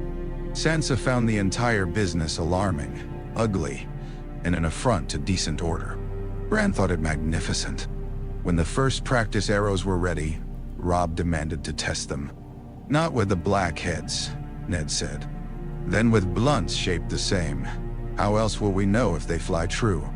There was a little of Brandon in that answer, enough to make Ned's mouth tighten and his heart soften at once. He let the boys shoot. Targets were set against packed snowbanks in the lower yard where lost shafts might be found before spring. Robb's first arrow flew high and split against the wall. Jones drove into the center ring. Robb cursed, laughed, and loosed again. By the 4th round, they were arguing not about who had the better eye, but about how much heavier the obsidian-headed shafts ought to be, and whether the black points would shatter on hard leather. Micken, overhearing, told them both they knew less than his left boot, and if either wanted an answer, he could go scrape pitch until his hands blistered. Jon promptly offered to do just that. Robb, not to be outdone, carried in a barrel of goose feathers twice his size. Ned watched them from the steps and felt the peculiar ache of fatherhood and guardianship braided together. Robb was his son, Jon his blood in a way no world was permitted to know, and both were boys. Boys wanted stories that ended in glory and skill. Men learned that war began in stores, roads, and knowing which fear to heed. He had hoped to give them more time before they learned. "Do you mean to train them with the black blades too?" Caitlin asked quietly beside him. "When they are older. You train them for something, Ned. I train everyone for winter." "That is not the same." He looked at her. She stood wrapped in gray and blue, the colors making her tully hair burn brighter in the pale light. Concern had sharpened her face in recent weeks, but she wore it with a lady's composure. No one seeing her from a distance would guess how carefully she had begun counting every cart sent north, every craftsman taken from ordinary work, every whisper in the hall that mentioned children, and monsters in the same breath. Catelyn guarded her family with eyes as steady as any swordsman's hands. "No," Ned said. "It isn't." She accepted that because there was nothing else to do. Messages from the Wall arrived more often now. Most were dull with inventories and requests. More pitch, more cured leather, stronger sled runners, extra men for the old bridges on the King's Road north of Queen's Crown. Those were almost reassuring. Then came Corin's first note from the Shadow Tower, carried by Raven in a hand as lean and blunt as the man himself. Wildling movements were increasing. More campfires had been seen in the high valleys than the season should warrant. Tracks of large numbers headed south and east. A captured raider from the Milkwater had babbled of Mance Raider gathering the free folk, not for conquest but for fear. He'd spat blood and said the woods had teeth now. Corin did not waste ink on fancy. At the bottom he wrote, "Something is driving them." Ned read that letter twice and took it with him to the Godswood. Howland was there already, sitting on a low root beside Bran. The boy had his boots on this time, though his laces were untied and trailing. He had become quieter in the weeks since the dreams began. Not solemn exactly. He still laughed when Arya fell in a puddle and still climbed every wall, tree, and tower he could reach. Yet there were pauses in him now, moments when he would stop in the middle of play and listen to something no one else heard. Catelyn noticed. Ned noticed. Neither spoke of it. Children grow in strange ways, and some things are harmed by too much staring. "How goes the yard?" Howland asked without turning. "As if a smithy married a rookery and had a child made of splinters," Ned said. Bran grinned. Ned gave Corin's letter to Howland. The Crannog Lord read it with little change in expression. "Mance gathers because Mance sees. He was black once. He knows the Wall better than most lords know their own keeps. If he fears enough to drive clans from the Frostfang caves and raiders from easy thieving, I would count that fear worth the weight of a host. You think he has seen the others? I think he has seen something that makes the old songs less comforting." Howland handed back the parchment. "The free folk do not build kingdoms. If they move in numbers, they run from something or run toward food. At this season, there is little food." Bran ran a finger along the Dragonglass arrowhead he now wore in a small pouch about his neck, tucked beneath his tunic where Septa Mordain would not see. Ned pretended not to notice it, though of course he had. "If Mance comes south," the boy said, "will we fight him?" Ned considered the question. "If he raids, yes. If he begs passage, that is a different matter and a harder one." "The Wall keeps men out," Bran said, as if quoting some half-learned lesson. "The Wall keeps many things apart," Howland murmured. "Sometimes it keeps knowledge apart as well." Bran looked up at the heart tree. Red leaves clung stubbornly above them, though winter crept nearer each day. "I dreamed of the Wall again." Ned's gaze sharpened. "Again?" Bran nodded, more to the roots than to his father. There were shadows inside it.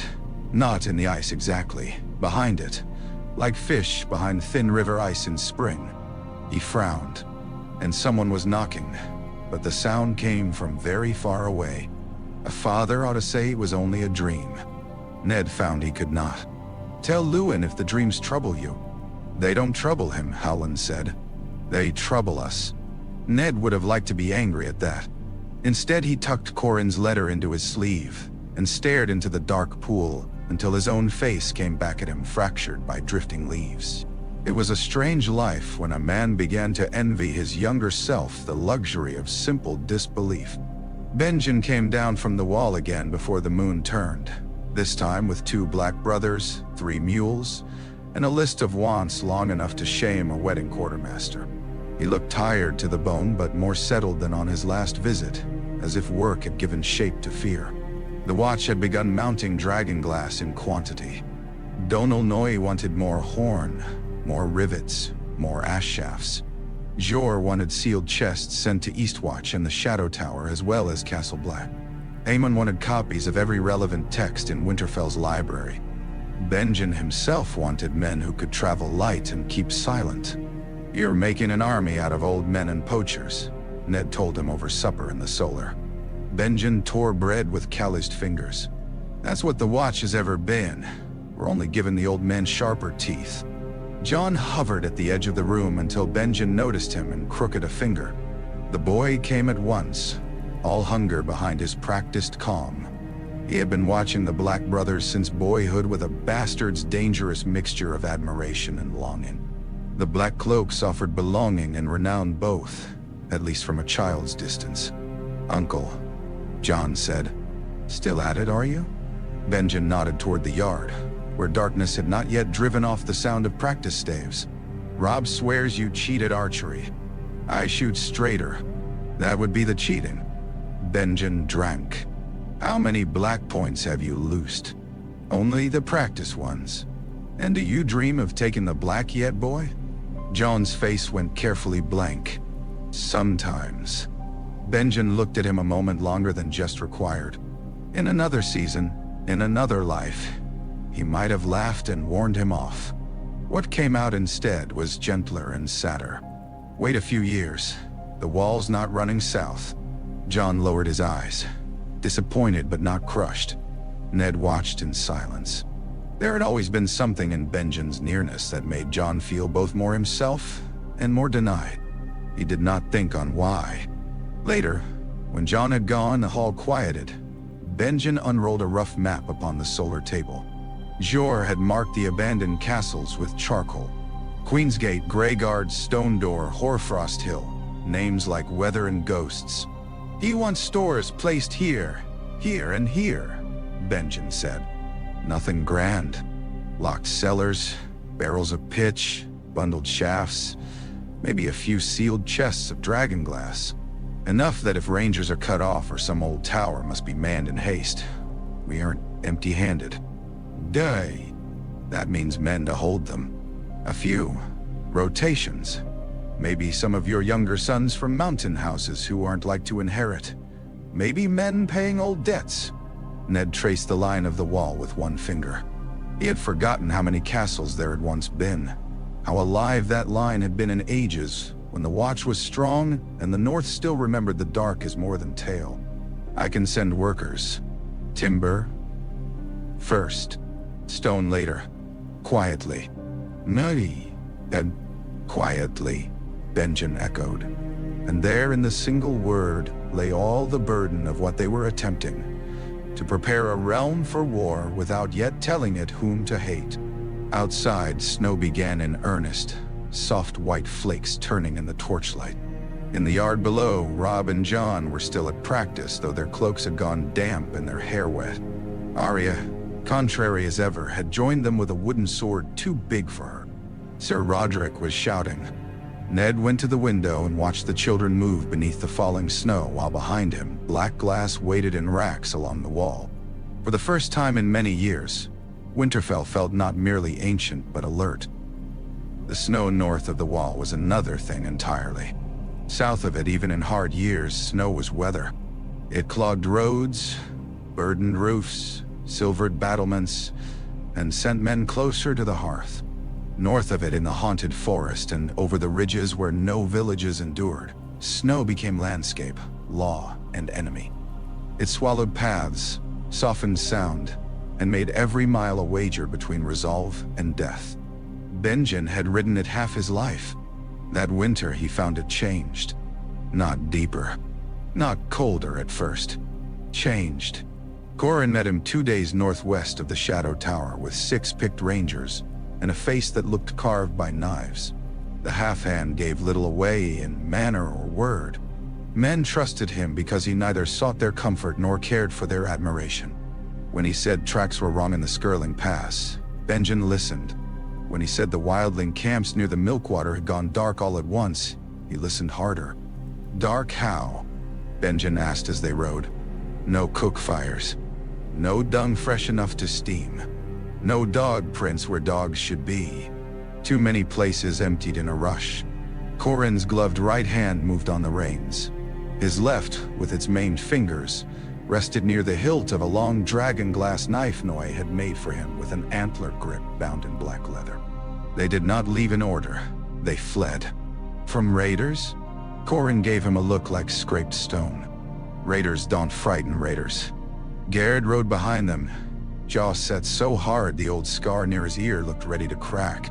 He had not wanted to come north again since the first ranging with the buried cache. Benjen had seen it in the older man's eyes every time the wall gate opened.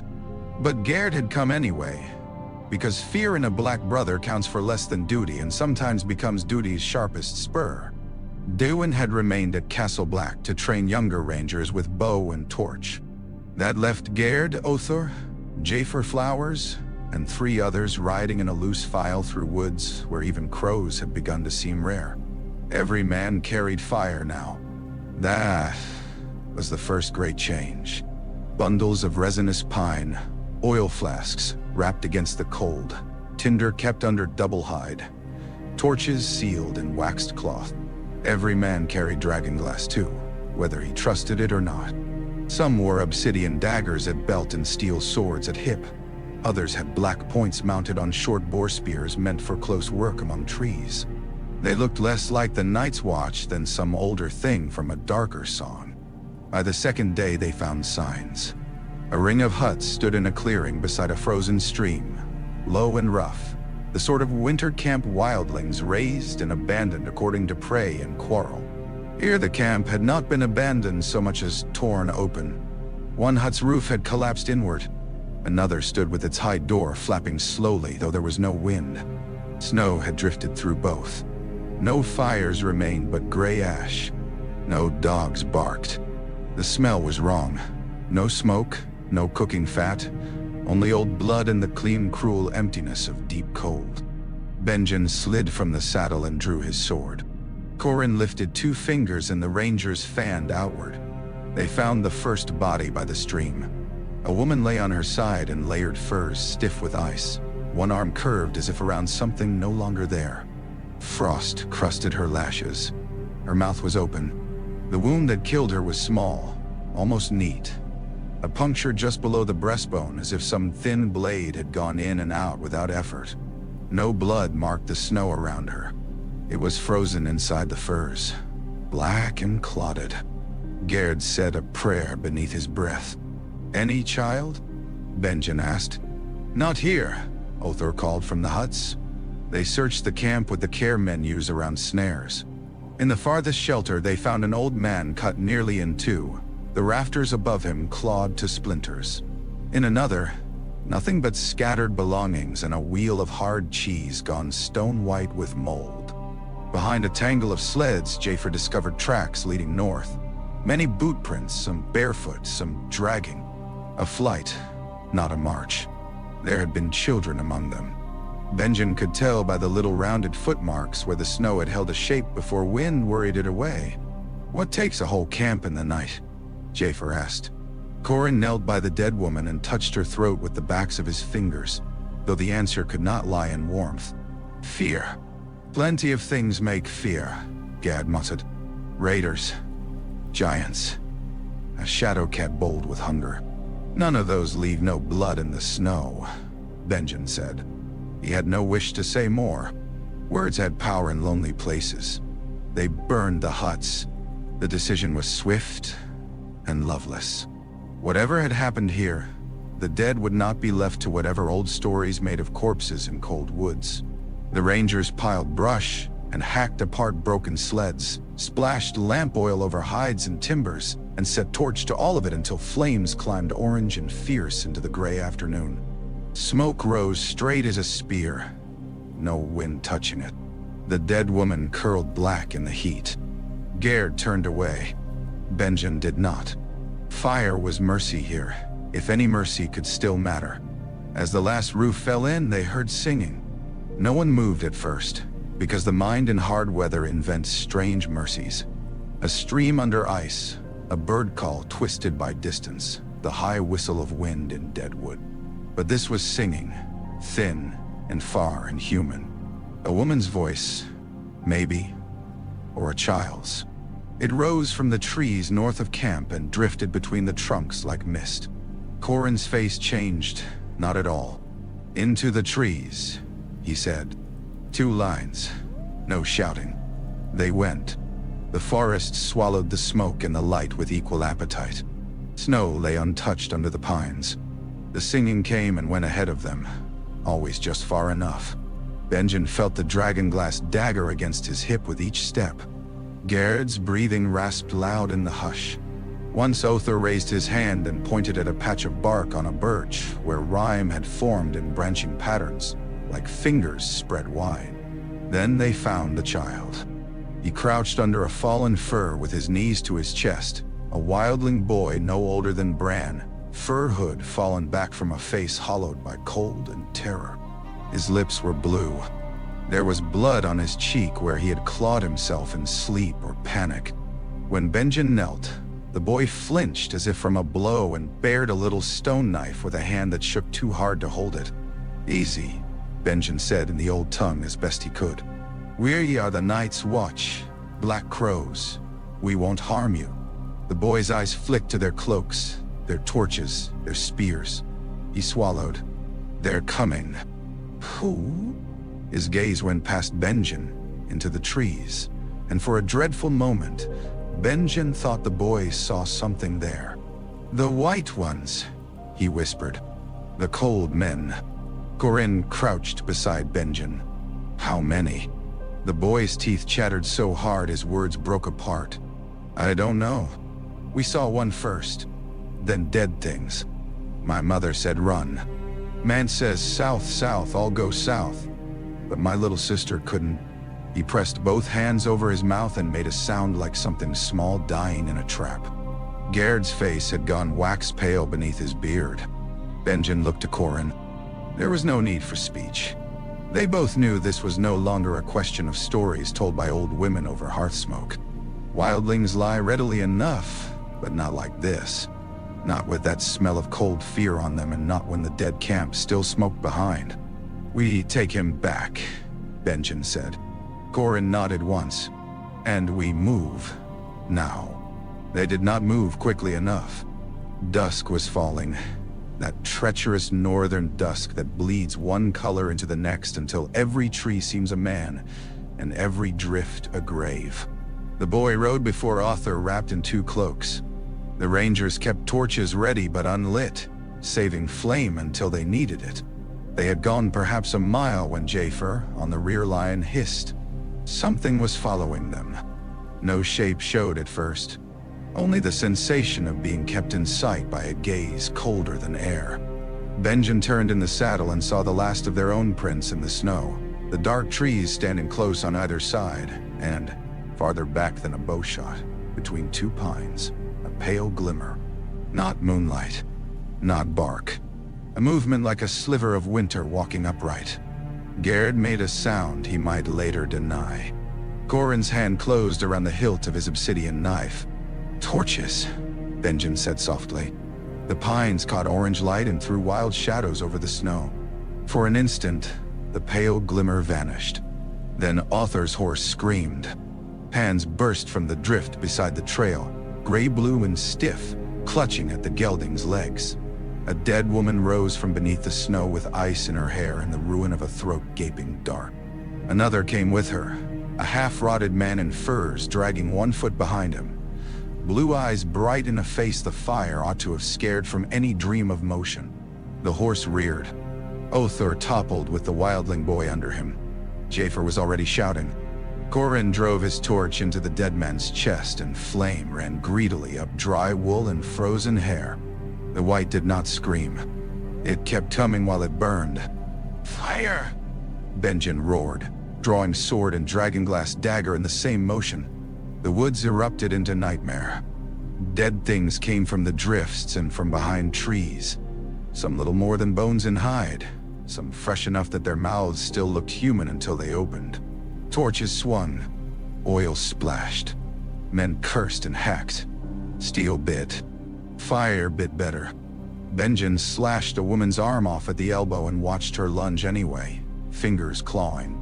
Gaird shoved a blazing brand into another corpse face and kicked it backward into a pine. The wildling boy crawled shrieking under a horse's belly. Then the cold changed.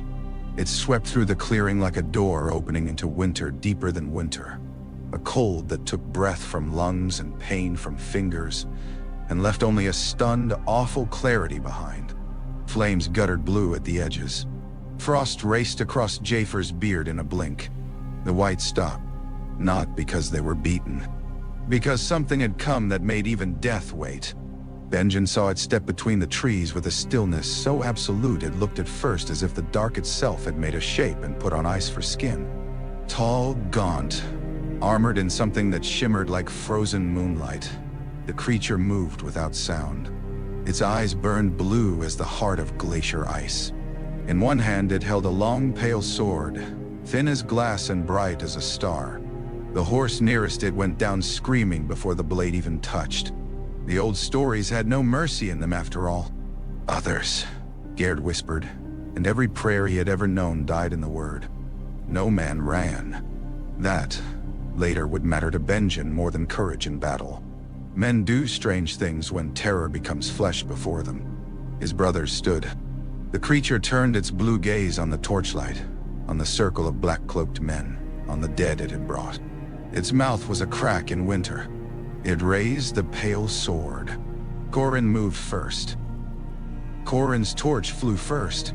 He hurled it not at the other but past it, into the low branches of a resinous pine where it burst into sudden orange and showered sparks over the snow.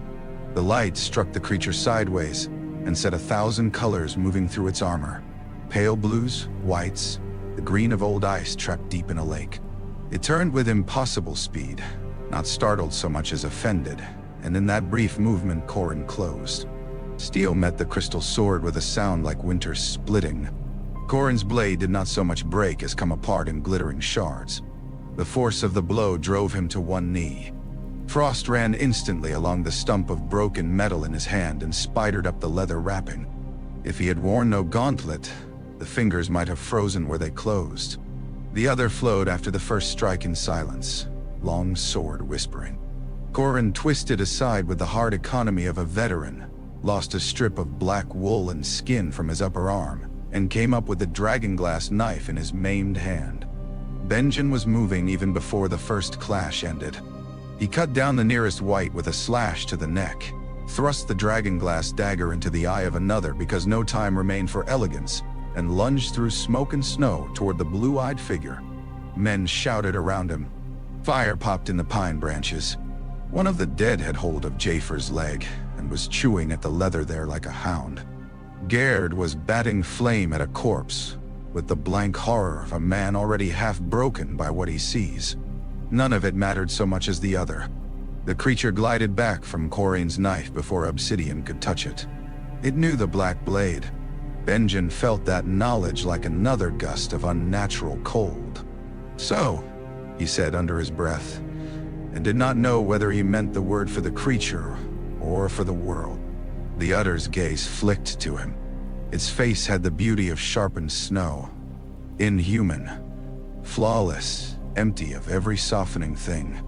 Benjen had seen men cruel with rage, men cruel with delight, men cruel because hunger and cold had burned the rest from them. This was no human cruelty. This was distance absolute. If the creature hated, it hated as winter hates seed.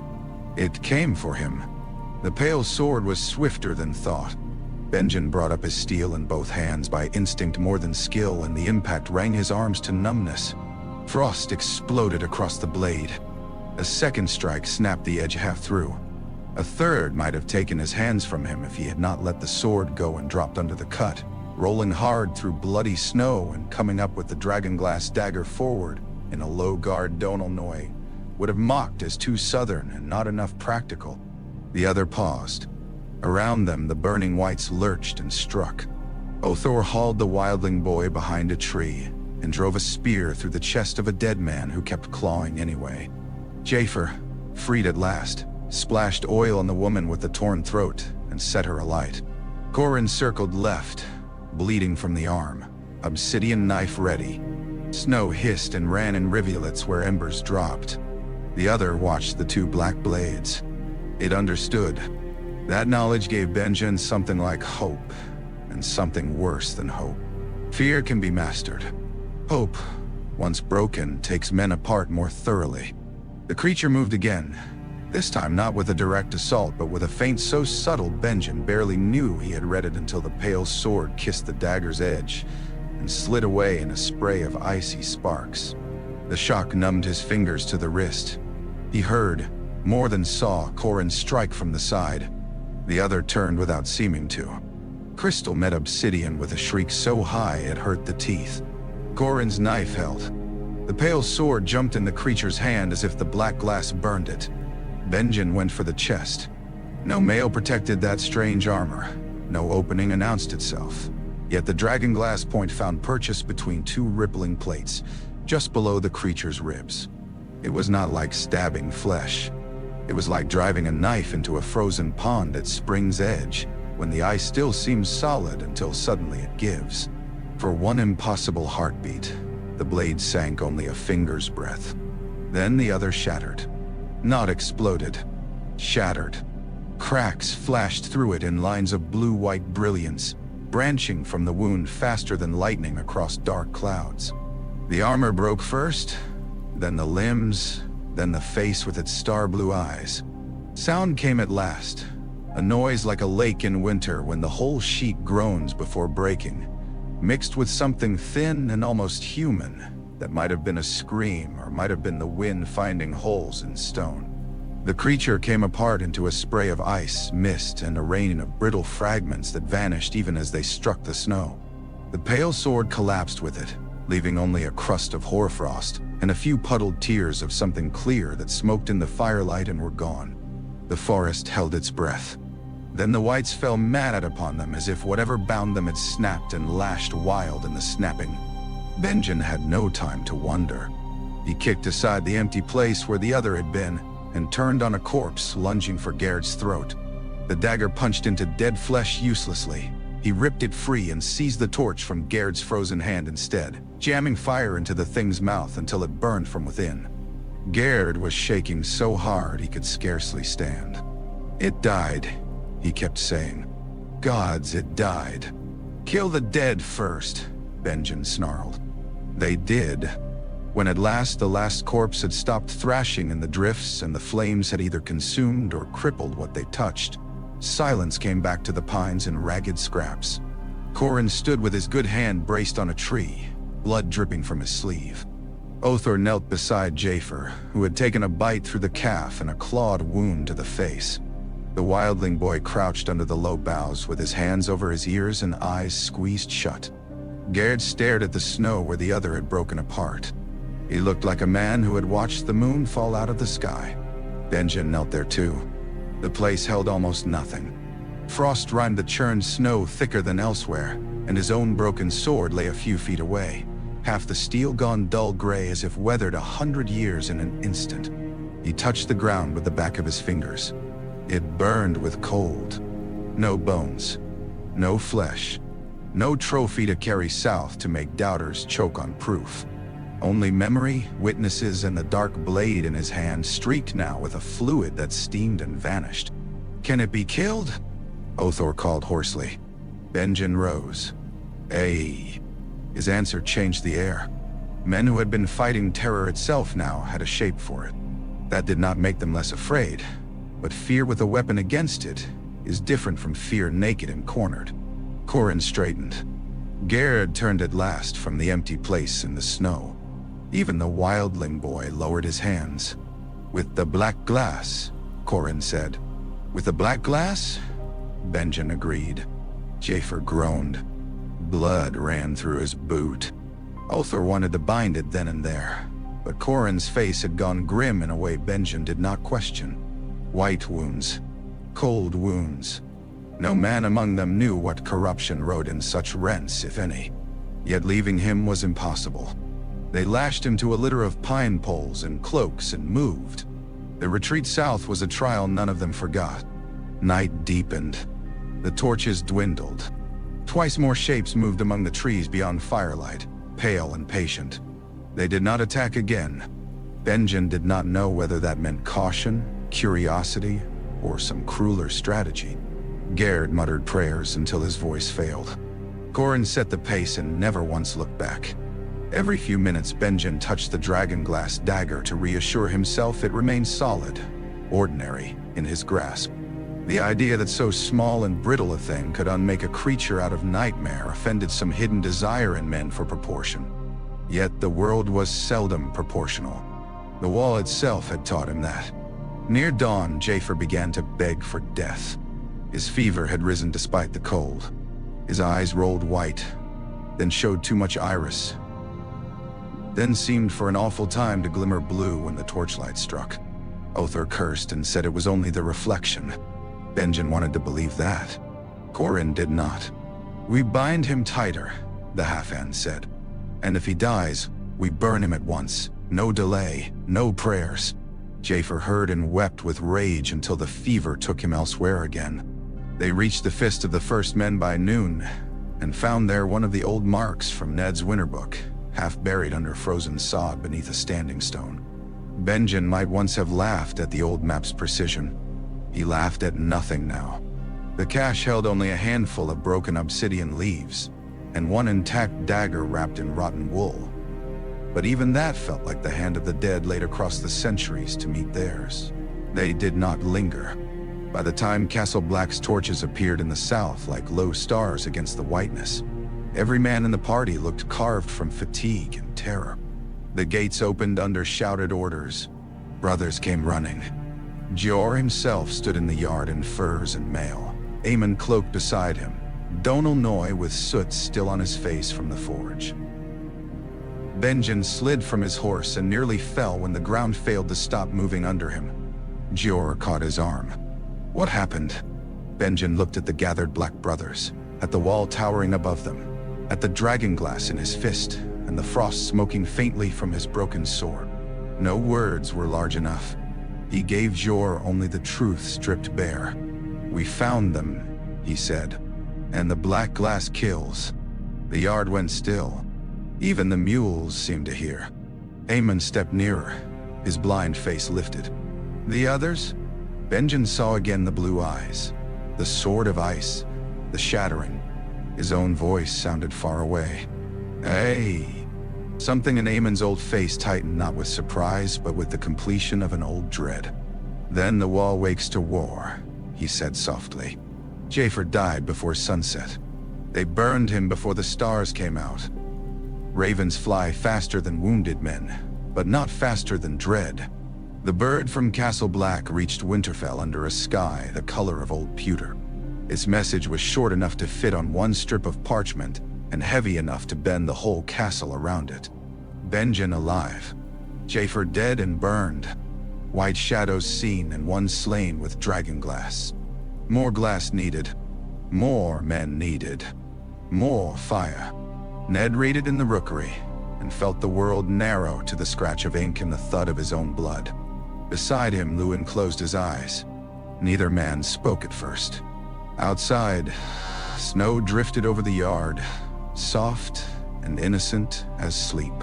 "Send for the banners," Ned said. "Not all, not yet." He was too prudent for panic and too seasoned for theatrics. But the Lord's nearest and most loyal received summonses under Stark's seal to Winterfell with speed and discretion. White Harbor, Bear Island, Last Hearth, Carroll Dos, Deepwood Mott, Hornwood, the Dreadfort, Baratheon.D, Greywater if Howland chose to bring more than himself. The letters named no monsters. They spoke of grave matters of the wall and northern defense requiring counsel. Men who knew the north heard the rest without ink. Benjen arrived 3 days after the Raven. He came by the King's Road with only 4 brothers now, Corin not among them. The half-hand had remained at Castle Black to organize further rangings and drill every man who could still lift spear and torch. Gerd rode like a man clinging to a horse because the earth no longer felt trustworthy. Benjen rode upright from habit alone. Frost had burned one cheek white along the edge. The skin around his eyes looked drawn too tight. He had always been lean. Now, he seemed honed. Caitlin herself met him in the yard with mulled wine before he had both feet on the ground. Whatever her doubts had been weeks before, they had no place now. Benjen took the cup, thanked her, and drank without seeming to taste. Jon saw him from the gallery and came running, only to halt at the sight of his uncle's face. Boys know when men return altered. "You fought," Jon said. Benjen's smile barely moved. "Aye. Did you kill one?" Every adult within hearing drew breath. Benjen crouched despite his weariness so he might look the boy in the eye. "Listen to me, Jon.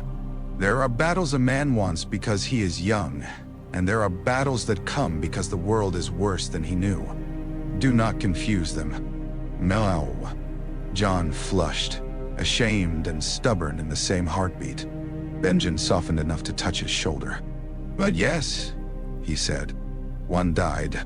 Winterfell had not heard a silence like the one that followed since the day Ned returned from the south with bones and no sister. That evening the great hall filled. Torches smoked along the walls. Rushes crackled under boots.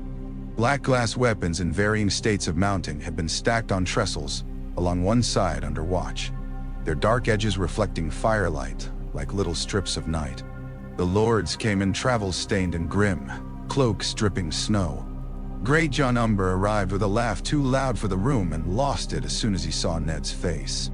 Wyman Manderly arrived puffing, courteous and watchful, his eyes small but anything but blind. Rickard Karstark came armored, as if council might at any moment become war. Meg Mormont strode in with 2 daughters and a weathered contempt for being made to wait. Galbart Glover, Hally's Hornwood, Roose Bolton pale as curdled milk beneath his soft voice. All took their places. Howland stood near the back, almost unseen despite the gathered power, which suited him perfectly. Catelyn sat beneath the direwolf banners with the elder children near. Robb had been allowed into the hall because he was old enough to inherit if every sword failed. Jon stood farther back among squires and sworn men, half in, half out as ever. Sansa looked frightened and determined not to show it. Arya looked angry at being kept to the wall. Bran sat at Ned's right hand in a chair piled with cushions, his eyes fixed on Benjen and nowhere else. Old Nan had tried to keep Rickon away and failed. The toddler slept on a nurse's shoulder before the fire, oblivious. Ned did not waste time. "My lords," he said, standing before the hearth. "My brother brings word from beyond the wall that concerns every hall from Bear Island to White Harbor. I asked you here because I would rather speak at once to the north than send fragments enough for panic. You know I do not summon lightly. Hear him, then judge what must be done." "Naim." Benjen stepped into the firelight. He told it better than Ned had feared and worse than many hoped. No embellishment, no plea for belief. He spoke of the abandoned Wildling camp, the surviving boy, the whites rising from snow, the unnatural cold, the pale watcher in armor like ice, the crystal sword that shattered steel, and the dragonglass dagger driven into its breast. When he finished, one could hear the wood settling in the hearth. Great Jon Umber was first to speak, because of course he was. "And you ask us to swallow that as sober truth? Ice demons and walking corpses?" "I ask nothing," Benjen said. "I tell you what I saw." Roose Bolton's voice slid into the pause like a knife into warm milk. "Men see strange things when frostbite and fear take them. Gerd, standing near the rear with a black brother's rigid misery, made a broken sound. Benjen did not turn. Then let fear have also taken Corin Halfhand, Jeor Mormont, Maester Aemon, and every man who saw Jaefer's corpse move after death. Let fear have frozen my sword where a common blade should not freeze. Let fear have taught the dead to burn slowly." Meg Mormont leaned forward, thick wrists braced on the table. "Did the thing die by the black glass?" "Ay." Wyman Manderly dabbed his lips with a cloth and spoke with surprising sharpness. "Then the question before us is not whether old tales offend our pride. The question is whether a proven weapon exists against a proven foe. If so, my ships want orders." "No." Karstark grunted assent. Greyjohn frowned into his beard. Roose's eyes narrowed not with disbelief now, but calculation. Men who govern harsh lands learn quickly the distinction between impossible and inconvenient. The hall crossed that threshold by degrees. Ned laid Stannis' reply on the table for all to see. then one of the old copied maps marked with caches and abandoned towers. Dragonstone yields more Dragonglass than our first find by 100-fold. We have begun bringing it north. The wall is fitting weapons. That alone will not suffice. The Night's Watch is too few. Its castles are too many and half ruined. If this threat is real, and I say now that it is, we must think as our forebears thought during the long night, not as summer lords do in King's Landing. Nay. Meg bared her teeth in what might have been a smile. Then say it plain. Ned did. More stores to the wall. Pitch, salt meat, leather, furs, and every shaft we can spare. Workers sent under guard to restore cellars and gatehouses at selected abandoned castles. Queensgate, Greyguard, Longbarrow, and others as the Lord Commander sees fit. Northern men to garrison them in rotation where the Watch cannot. No one strips his own hall bare, but every house gives something. White Harbor increases the glass trade. Mountain clans and foresters teach the Watch what they know of silent travel and winter hunting. Cranogmen advise on obsidian shaping and hidden ways. Ravens go to Dragonstone for more, and to the king in hand with facts enough that if they laugh after the preparations are underway. No. I don't. Basie? Greyjohn slammed a fist against the table. Now you sound like a Stark. Catelyn's gaze flicked to him and then to Ned, but she said nothing. Later, she would ask how Robert would take being told the North meant to man castles on the wall with its own men. In the hall, before the bannermen, she let him lead. And the Wildlings? Asked Galbart Glover. If Mance gathers them south, we may face raiders and cold gods both. Then we decide case by case, Ned said. Raiders die. Families who flee from the same dark may be turned or used, or, if need is bitter, fed under guard and sent where the Watch has use of them. I will not have the others grow stronger because we refuse to distinguish thieves from those running for their children's lives. No. That earned him silence again, a harder silence this time. The kind born of men feeling old customs shift under them. Roose spoke softly. Mercy can be costly. So can stupidity, Meg snapped. Wyman coughed into a sleeve to hide what might have been laughter. By the hall's end, no one called Benjen liar. That was victory enough for one night. Orders began before the torches guttered. Scribes bent over ink. Seals were warmed. The Manderley men drafted cargo tallies. Greatjohn swore to send hard youths from lesser branches to learn the wall. Meg promised timber and women who could hunt through blizzard and not complain of cold. Karstark offered horses and iron collars for spearheads. Even Roose, pale and courteous, committed men and wagons with the detached exactness of a man who always keeps an account. Bran slipped from his chair before the hall fully broke and found Benjen by the fire. The ranger stood staring into the flames as if measuring them against another coal. Bran had never seen his uncle so still. Not tired. Stilled. Did it feel like touching ice? Bran asked, because children will always find the exact question polite men avoid. Benjen looked down at him. What? When you killed it? For a moment, Benjen said nothing. Then he crouched again, slower than he had for Jon. No, not exactly. More like, he searched for the words and failed, which frightened Bran more than any easy answer might have. More like when a pawn goes under your boot in spring and you know a step too late that what looked solid wasn't. Bran considered that. He was very good at considering. I saw them, he said. Benjen's face changed almost imperceptibly. In a dream? Bran nodded. What did you see? A wall. Not our wall. Maybe our wall. He frowned. Blue inside it, and something knocking. Benjen's gaze flicked across the hall to Howland, who had been watching them from shadow. Something passed between the two men that Bran did not understand and remembered all his life. That night the dreams came harder. Bran stood in the God's Wood knee-deep in snow, though when he had gone to bed, none lay there. The heart tree's red leaves fell around him and turned to black glass when they touched the ground. The pool was frozen over, and beneath the ice pale shapes moved, Not fish, not men, too many to count. When he looked up, the Weirwood's face was no longer carved wood, but a living thing with sap-like blood in its mouth. Little figures watched from the roots, leaf-cloaked and solemn. One held up a dragonglass knife. Another pointed north. He followed the point and saw the wall at last, shining white beneath a dark sky. On its top stood men in black with torches and black spears. Below it the forest spread like spilled ink. Within that darkness 1,000 blue lights opened, all at once, and looked toward him.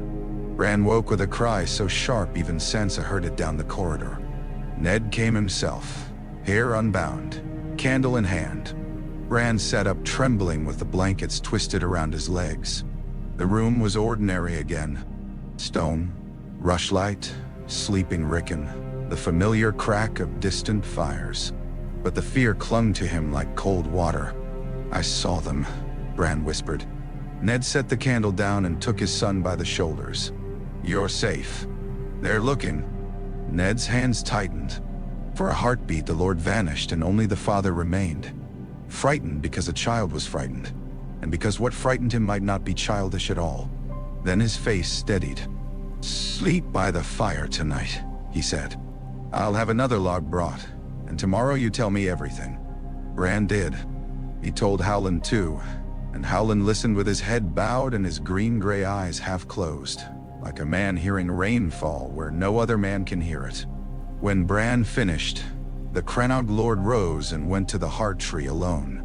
At dawn he returned to Ned with frost in his hair and said only, "They know they are remembered."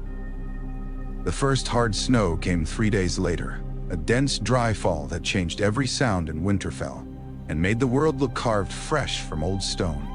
It began before dawn, and did not stop. By noon the battlements wore white caps.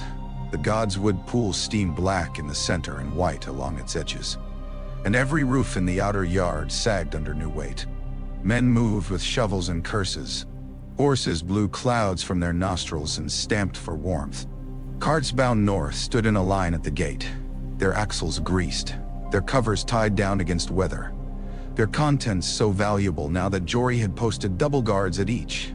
Chests of mounted dragonglass spearheads and daggers, sacks of raw obsidian wrapped in straw, barrels of pitch, sealed jars of lamp oil, coils of bowstring, horn bundles, fletched shafts. The North was arming memory as much as men. Ned stood on the battlements with snow settling on his shoulders, and thought how swiftly a house could become something else while remaining itself.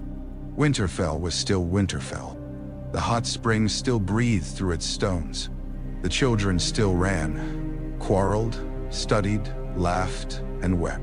Old Nan still muttered at every draft as if offended the castle had not learned courtesy in its thousands of years. The hounds still barked in the kennels. Bread still baked. Yet beneath all that ran another pulse now, a tautness like a bowstring drawn and held. Below, Benjen oversaw the loading with the patience of a man who had spent his youth believing haste a virtue and his adulthood learning otherwise. Frost had not left his cheek.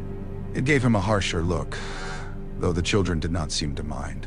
Jon had been haunting him all morning, carrying straps and quivers, and things heavier than he ought. Robb did the same out of pride and brotherly competition. Arya attempted to help until Jory sent her away from the horses. She reappeared on the wagon tongue anyway, solemnly counting torches.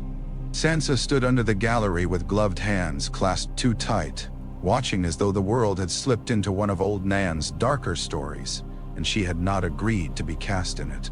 Catelyn held Rickon wrapped in wolfskins and said little. It was one of her strongest silences. Ned went down. The yard smelled of horse, leather, and cold wood. Snow crunched hard underfoot. Men bowed and got on with their work, which he preferred. Lords should not make a theater of every task. Benjen came to meet him, pulling off one glove with his teeth.